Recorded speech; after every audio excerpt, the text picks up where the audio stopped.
Essentially, competitiveness, one way to think about it, is a battle for your national share of that growth, right? And we can come back to it a little later on, but I imagined as I was watching the debate last night if you imagine a sort of a Connecticut Yankee in King Arthur's court, someone pulled out of one venue and put into another and observing this strange behavior.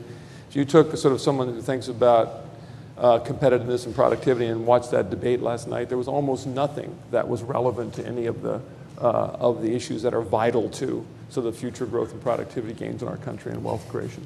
There was a study recently, so what is it, you asked? There was a study recently by the Information Technology and Innovation Foundation called Digital Prosperity. I'd recommend people read it.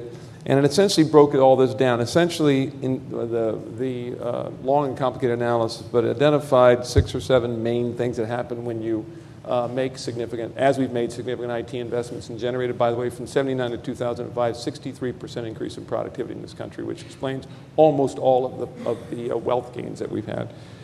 You basically are investing in flexible supply chains. We can talk a little bit about this if you'd like. Generating new jobs, generating higher quality products and services, developing better decision-making tools, developing new research tools, and building larger and more efficient markets.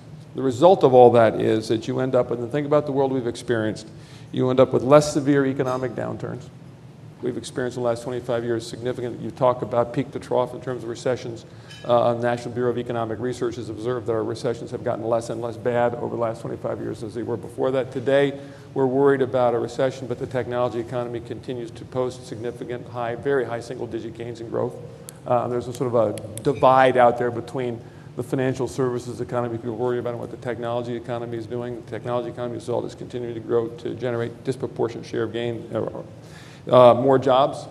When I was working in the White House, we were told, 1992 coming in, we were told that you couldn't have unemployment below 5%.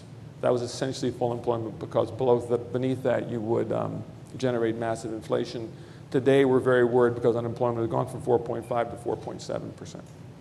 The potential of the economy and the job creation potential of the economy is magnified significantly because of the lower inflation that's come from these productivity gains, massive productivity growth, and a terrifically innovative products and services. You have right now, many of us have on our belt more computing power than I think the U.S. Army had when I was in college, and we carry it around our belts these days.